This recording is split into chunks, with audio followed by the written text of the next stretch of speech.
वज़ीर आज़म आज बेंगलुरु में रोज़ा सेमीकॉन इंडिया 2022 कॉन्फ्रेंस का करेंगे इफ्तिताह। ये कॉन्फ्रेंस दुनिया की सेमीकंडक्टर इंडस्ट्री, तहकीक और तालीम के शोबे से ताल्लुक़ रखने वाले बासलाहियत अफराद को करेगी राग़िब।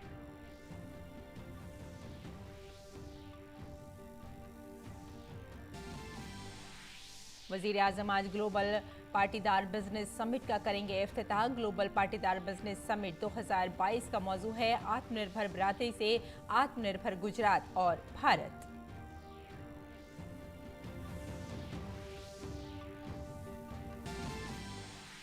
बांग्लादेश और भूटान के सह-रोज़ा दौरे पर गए वज़ीर ख़ारजा एस जयशंकर ने बांग्लादेश की वज़ीर आज़म शेख हसीना और वज़ीर ख़ारजा से की मुलाकात। इलाक़ाई और आलमी उमूर पर हुई तफसीली बातचीत। सरहद पार से बस और रेल खदमात फिर शुरू करने पर हो रहा है काम।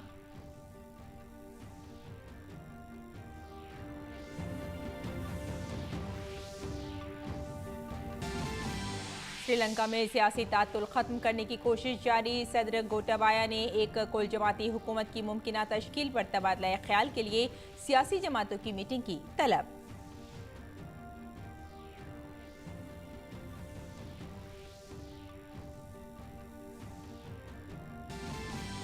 अक़वाम मुत्तहिदा के सेक्रेटरी जनरल के दौरे के दौरान कीव में धमाका। अमरीका ने यूक्रेन को मजीद इमदाद देने का किया वादा।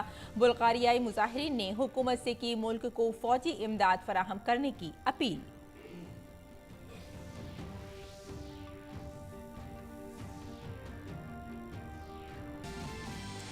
और खेलो इंडिया यूनिवर्सिटी गेम्स का 7वां दिन। योग, तलवारबाजी, फुटबॉल और तीरंदाजी के मुकाबलों के साथ होगी दिन की शुरुआत। खेलो इंडिया यूनिवर्सिटी गेम्स में पहली मर्तबा शामिल होगा योगासन और सेमीफाइनल मुकाबले।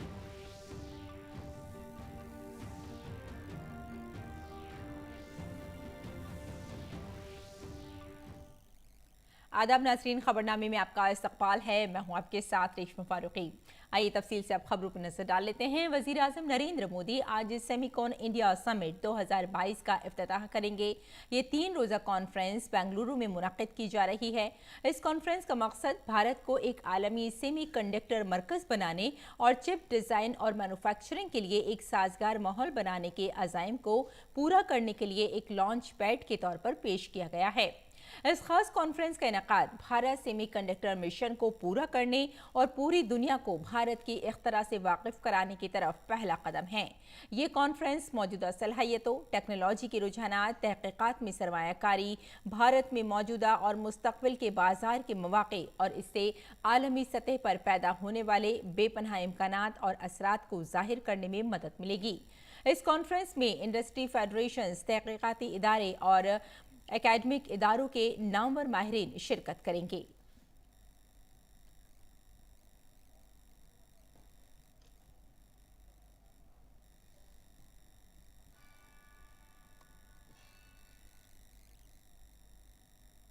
वज़ीर आज़म नरेंद्र मोदी आज गुजरात के सूरत में वीडियो कॉन्फ्रेंसिंग के जरिए सरदार धाम के जरिए मुनक़्क़िदा ग्लोबल पाटीदार बिजनेस कॉन्फ्रेंस का इफ्तिताह करेंगे।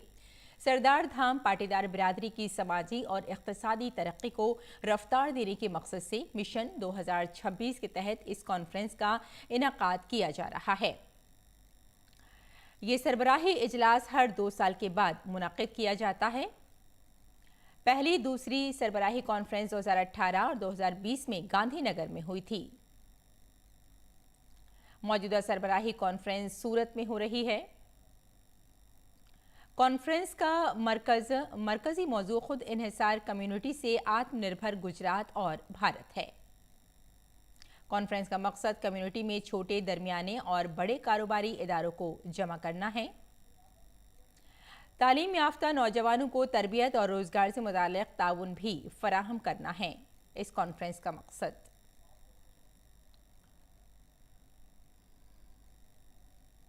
रोजा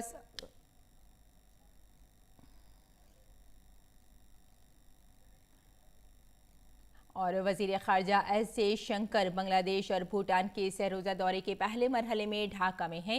वजीर खारजा ने कल शाम बांग्लादेश की वजीर आजम शेख हसीना और वजीर खारजा डॉक्टर ए अब्दुल मोमिन से मुलाकात की। उनका ये दौरा भारत और बांग्लादेश के दरमियान सिफारती ताल्लुकात के 50 बरस मुकम्मल होने के मौके पर दोनों ममालिक के दरमियान जारी आला सतही दौरों के तहत हो रहा है। इससे कबल डॉक्टर एस जयशंकर पिछले बरस मार्च में बांग्लादेश गए थे। वजीर खारजा ने बताया कि बांग्लादेश के वजीर खारजा के साथ मुस्बत बातचीत हुई। इस बातचीत पर इत्तेफाक हुआ कि हमारे करीबी पड़ोसियों की शराकतदारी मुसलसल बढ़ रही है और इसको आगे ले जाना हमारी मुश्तरका कोशिश होगी।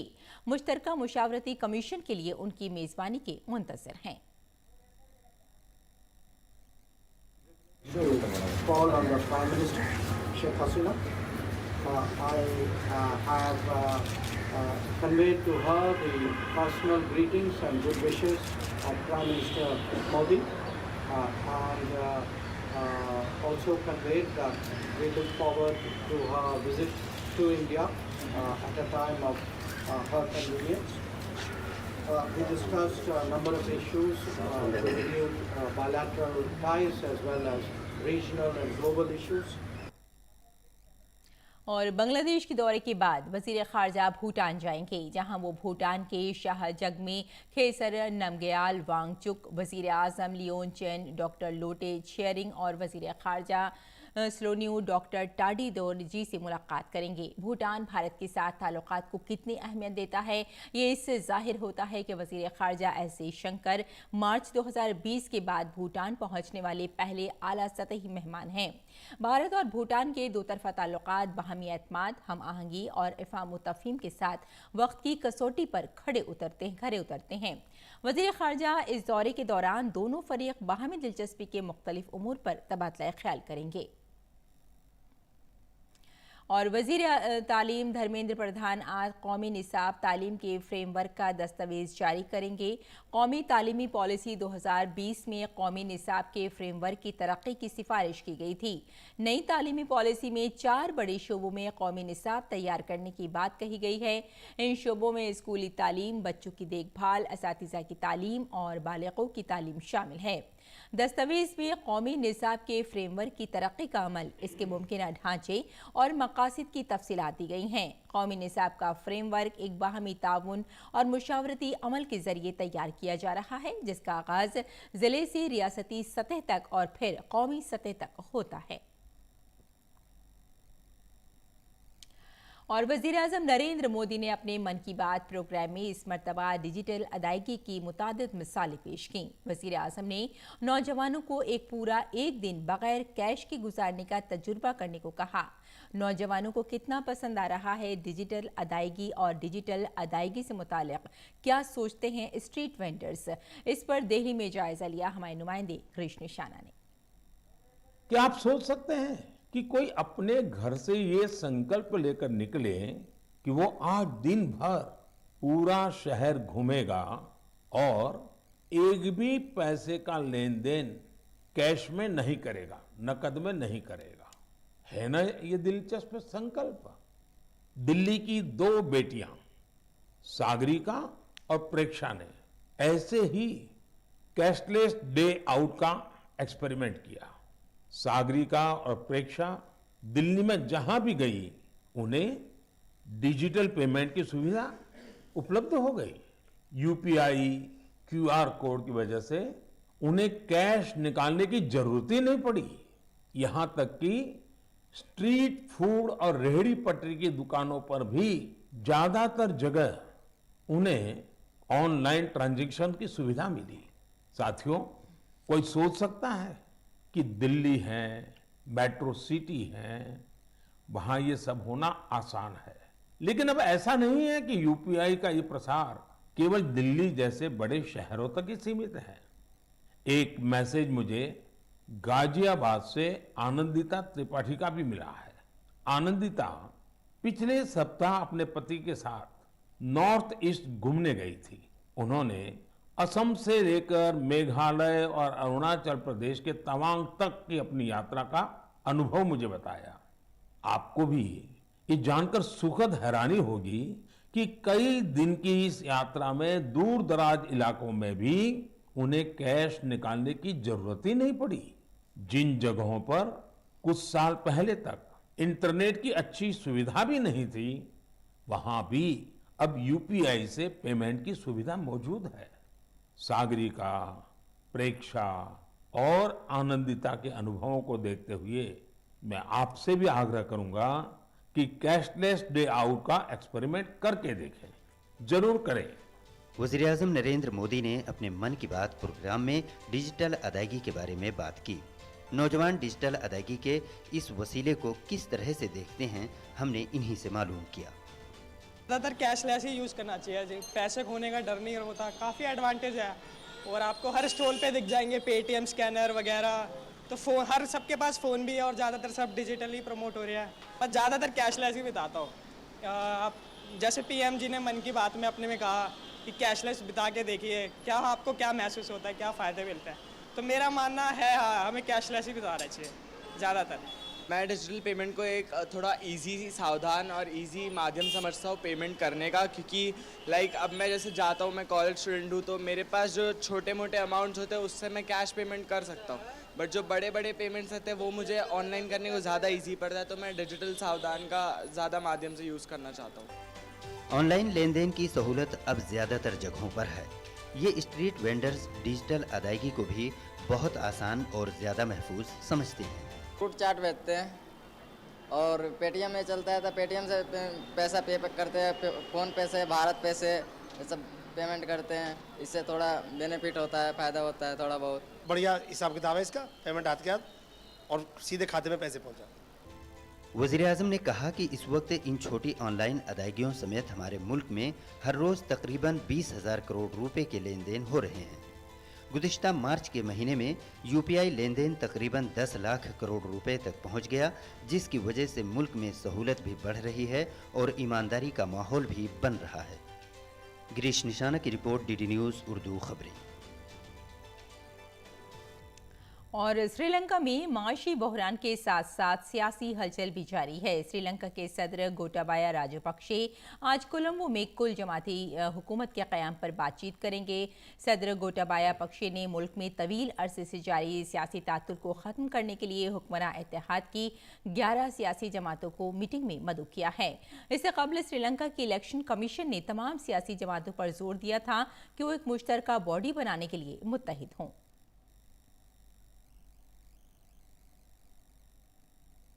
अमेरिकी सदर जो बाइडेन ने यूक्रेन की मदद के लिए अमेरिकी कांग्रेस से $33 अरब का मुतालबा किया है। इस पैकेज का बड़ा हिस्सा यूक्रेन को गोला बारूद और दीगर फौजी इमदाद में इस्तेमाल होगा। अमेरिकी सदर ने यूक्रेन की हिमायत की दरख्वास्त पर दस्तखत करने के बाद व्हाइट हाउस में कहा है कि हमें आज़ादी की जंग में यूक्रेन की हिमायत के लिए इस बिल की ज़रूरत है। उन्होंने कहा कि ये जंग सस्ती नहीं है, लेकिन जारहियत के सामने झुकना ज़्यादा महंगा होने वाला है। उन्होंने कहा कि मॉस्को सिर्फ यूक्रेन ही नहीं बल्कि पूरे मगरिब से लड़ रहा है। हम रूस पर हमला नहीं कर रहे हैं, हम यूक्रेन को रूसी जारहियत से बचाने में मदद कर रहे हैं।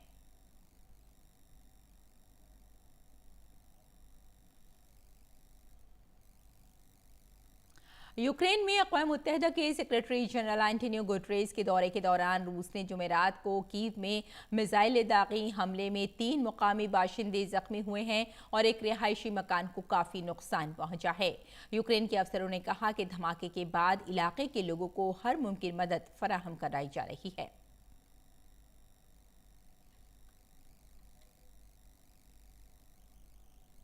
यूक्रेन के सदर व्लादिमीर ज़ेलेंस्की ने इस एतमाद का इजहार किया है कि अक़वाम मुत्तहिदा मारियोपोल में एक स्टील प्लांट से फंसे हुए शहरियों और फौजियों को निकालने में मदद करेगा। उन्होंने जुमेरात को कीव में अक़वाम मुत्तहिदा के सेक्रेटरी जनरल एंटोनियो गुटेरेस के साथ मुश्तरका प्रेस कॉन्फ्रेंस में कहा कि इज़ोस्टॉल स्टील प्लांट में बहुत से ख़ानदान फंसे हुए हैं और हम जल्द ही उनके इनखला का हल तलाश करेंगे। इसी दौरान अक़वाम मुत्तहिदा के सेक्रेटरी जनरल एंटोनियो गुटेरेस ने कहा कि अक़वाम मुत्तहिदा मारियोपोल में स्टील प्लांट से लोगों के महफूज इनखला के लिए हर मुमकिन कोशिश कर रहा है।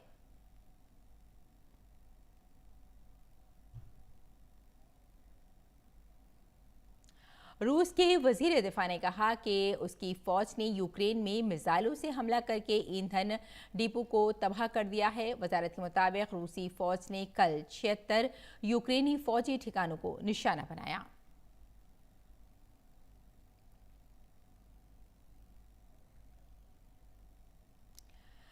और बहुत से फनकार हैं जो अंडे के छिलके, नारियल के छिलके, शीशे और चावल की सतह पर खूबसूरत पेंटिंग्स बनाते हैं। लेकिन आज हम आपको केरल के एक ऐसे फनकार से मिलवा रहे हैं जो अंडों के छिलकों के अंदर अपनी पेंटिंग से लोगों को सोचने पर मजबूर कर रहा है। इस आर्टिस्ट में और भी बहुत से फन हैं जिसके दम पर वो अपना नाम गिनीज बुक में दर्ज करवा रहा है। ये है केरल के त्रिशूर जिले में वडक्कन चेरी गांव के रहने वाले सूरज। सूरज के जरिए अंडे के छिलके के अंदर की गई खूबसूरत पेंटिंग्स हर किसी को हैरत में डाल रही है। सूरज को बचपन से ही कुछ अलग करने का बड़ा शौक था। एक बार उन्होंने सुना कि किसी ने सरसों के एक दाने के 200 टुकड़े कर दिए। इनसे रहा ना गया। आखिरकार इन्होंने भी एक सरसों के दाने के 714 टुकड़े करके अलग रिकॉर्ड कायम किया। इसी तरह बचपन से ही उन्हें अंडे के छिलकों के अंदर पेंटिंग्स का शौक किताबों में पढ़कर पैदा हुआ। 4 साल से वो अंडे के छिलके के अंदर पेंटिंग्स बनाने में कामयाब रहे। मैंने बचपन में चिल्ड्रंस डाइजेस्ट किताब में अंडे के छिलके के अंदर चित्र बनाने के बारे में एक कहानी पढ़ी। ये मुझे बहुत दिलचस्प लगी। जब मैं 9वीं कक्षा का छात्र था तो मैंने ये खबर सुनी कि एक सरसों के दाने के 200 टुकड़े कर दिए गए। समाचार ने मुझे प्रभावित किया और मैं ऐसी अजीब और दिलचस्प चीज़ें करने लगा। मेरे प्रयासों की सराहना हर तरफ होने से मेरा उत्साह बढ़ गया। बाद में मैंने अंडे के छिलकों के अंदर पेंटिंग करने का फैसला किया, जिसके बारे में मैंने पहले पढ़ रखा था। मैं अपने प्रयास में कई बार असफल रहा, लेकिन धीरे धीरे मैंने कामयाबी हासिल कर ली।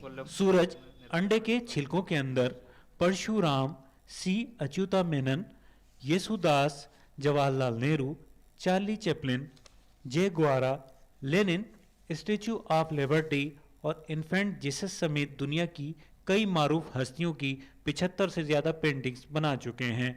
उन्हें पेंटिंग्स के लिए कैनवास, ब्रश या दीगर जदीद साजो सामान की ज़रूरत नहीं होती, बल्कि उसके साथ एक अंडे का छिलका और एक नारियल के पत्ते का टुकड़ा काफ़ी है।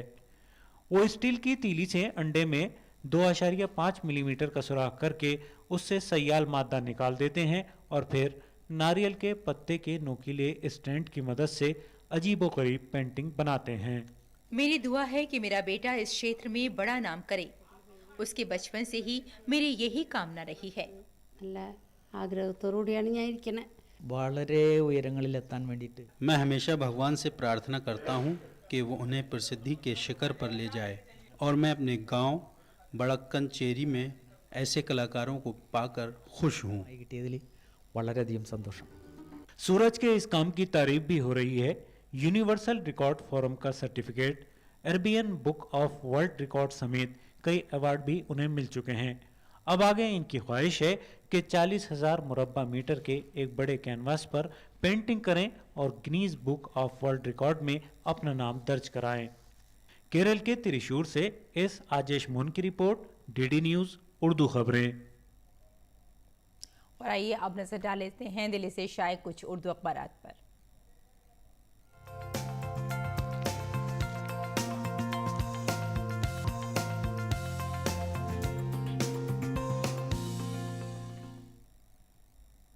तो अखबारात के जायजे में सबसे पहले बात करते हैं रोजनामा राष्ट्रीय सहारा की। राष्ट्रीय सहारा के सफ़े अव्वल की सुर्खी है, वज़ीर आज़म नरेंद्र मोदी कल आसाम के दौरे पर थे, जहां उन्होंने अपने खिताब में कहा कि आसाम में अमन और तरक्की को ज़मीनी सतह पर लाने के लिए काम पूरी तरह से जारी है।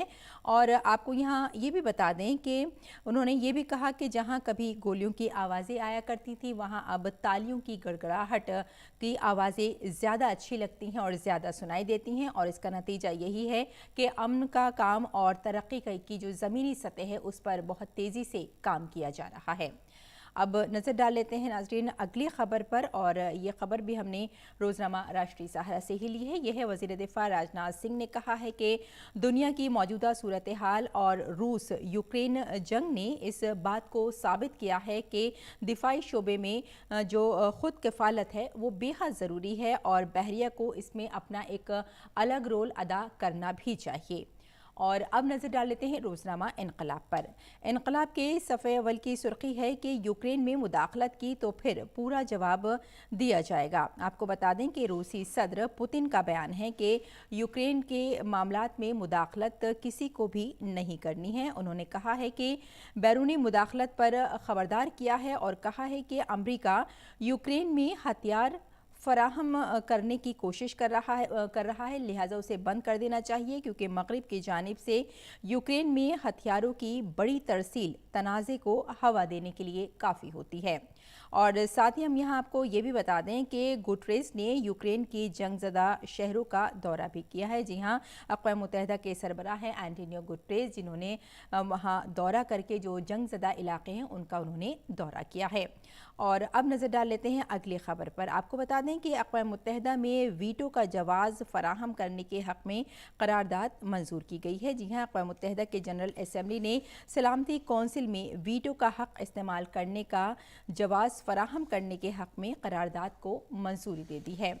और अब नज़र डाल लेते हैं अगली खबर पर। अगली खबर है, आपको बता दें कि मौसमियाती तब्दीली से आलमी इक़्तिसादी पैदावार को 4% ख़तरा है और ये एक तहक़ीक़ से मालूम हुआ है। और साथ ही ये भी पता चला है कि दुनिया के 135 ममालिक पर की गई ये जो तहक़ीक़ है, इससे ये बात सामने आई है कि मौसमियाती तब्दीली से 2050 तक आलमी सतह पर सालाना इक़्तिसादी पैदावार में 4% कमी होने का इम्कान ज़ाहिर किया जा रहा है। और साथ में ये भी बताया गया है कि जिससे दुनिया के जो गरीब ममालिक हैं उनको गैर मुनासिब तौर पर सख्त नुकसान होने के इम्कानात ज़ाहिर किए जा रहे हैं। और अब नज़र डाल लेते हैं रोजनामा हमारा समाज पर। हमारा समाज के सफ़े अव्वल की सुर्खी है, दिल्ली में कोरोना का जो जोर है वो बढ़ने लगा है और इससे घबराहट में भी लोगों की इजाफा हो रहा है। जी हाँ, 24 घंटों के दौरान मुल्क में इन्फेक्शन के 3,303 नए मामले सामने आए हैं, जिनमें से 1,367 केस सिर्फ दारुल हुकूमत दिल्ली के बताए जा रहे हैं। लिहाजा बार बार हुकूमत की तरफ से ये बताया जा रहा है, गाइडलाइंस जारी की जा रही हैं कि जहां भीड़ भाड़ वाला इलाका है वहां लोग ना जाएं, मास्क का इस्तेमाल करें, सैनिटाइज़र का इस्तेमाल करें और 2 गज़ की दूरी का भी पूरी तरह से ख्याल करें। और अब नज़र डाल लेते हैं रोजनामा राष्ट्रीय सहारा के एक और सुर्खी पर। यह है कि शेयर बाज़ार में एक हार बहुत तेज़ी से हो रहा है, एक बार फिर से तेज़ी से उछाल देखा गया है। और साथ साथ आपको ये भी बता दें कि शेयर बाज़ार की तरफ से ये एक अच्छी खबर है। तो नाज़रीन, ये था अखबारात का जायज़ा और आइए अब लौटते हैं बुलेटिन की तरफ और बात कर लेते हैं खेलो इंडिया की। खेलो इंडिया यूनिवर्सिटी गेम्स का आज 7वां दिन है। मुल्क भर से मुकाबले में हिस्सा लेने बेंगलुरु पहुंचे खिलाड़ी मुख्तलिफ खेलों में अपनी सलाहियतों का मुजाहिरा करेंगे। आज के मुकाबले का आगाज़ तलवारबाजी, फुटबॉल और तीर अंदाजी से होगा। दिन के दीगर मुकाबलों के अलावा shooting, judo, table tennis, kabaddi और योगा के खिलाड़ी टाइटल के लिए लड़ेंगे। खेलो इंडिया यूनिवर्सिटी गेम्स में पहली बार योगासन के सेमीफाइनल मैच खेले जाएंगे।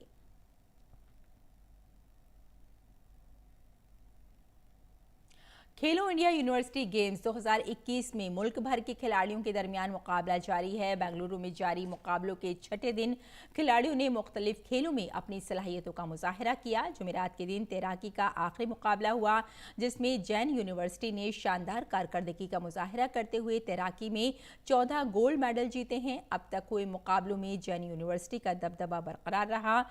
छठे दिन तमकों की तादाद में बेंगलुरु की जैन यूनिवर्सिटी 16 तलाई तमगे, 5 चांदी के तमकों और 3 कांसों के तमकों के साथ सरफहरिस्त है। दूसरे नंबर पर पंजाब यूनिवर्सिटी है, जिसके खिलाड़ियों ने अब तक 9 गोल्ड मेडल, 5 सिल्वर मेडल और 13 कांसे के तमगे जीते हैं। जबकि मुंबई यूनिवर्सिटी 6 तलाई तमकों, 6 चांदी और 4 कांसे के तमकों के साथ तीसरे नंबर पर है।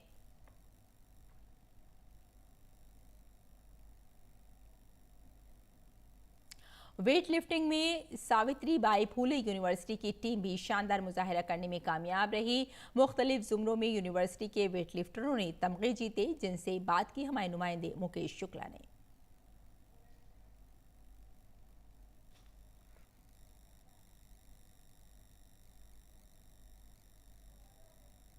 गोल्ड, ब्रॉन्ज और सिल्वर जीता है। ये पुणे को रिप्रेजेंट करते हैं, सावित्री बाई फुले यूनिवर्सिटी से आते हैं।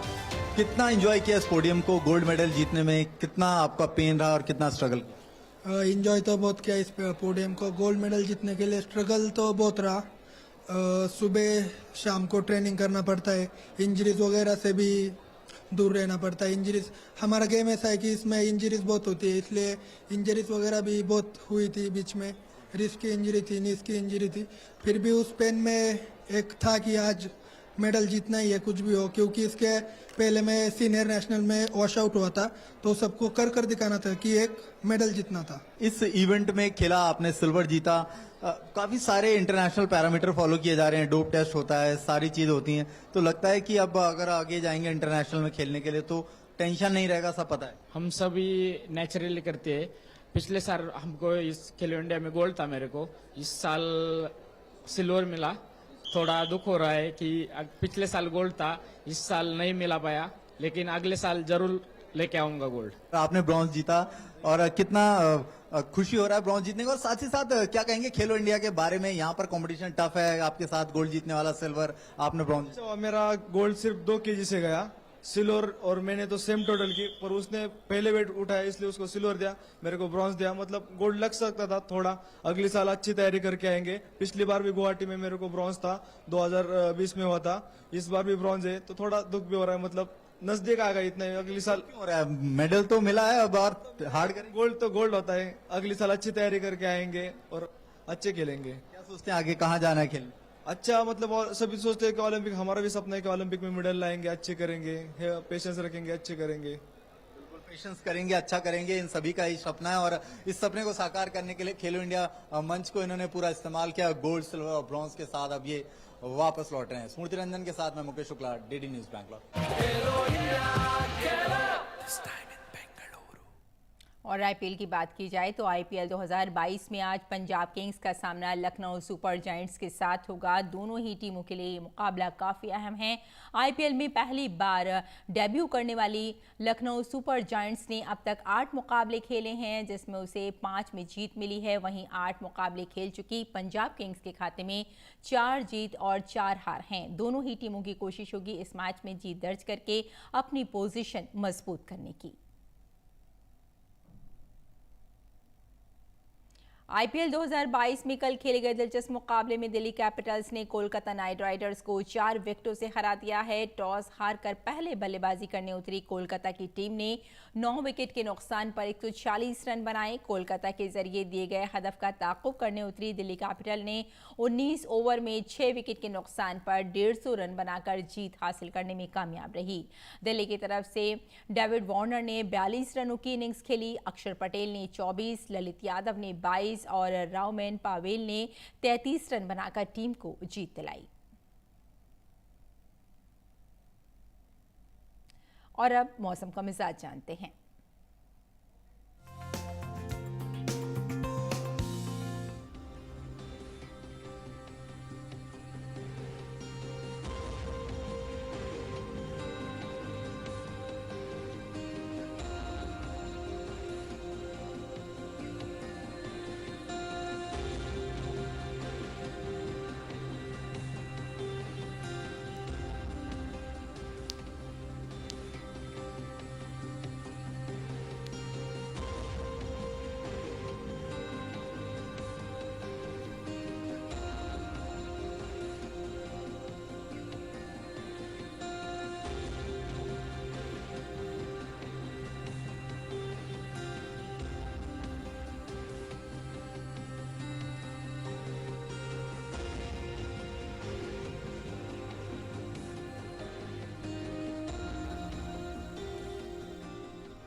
तो नाज़रीन, खबरनामे में फिलहाल इतना ही। इजाज़त दें, आदाब।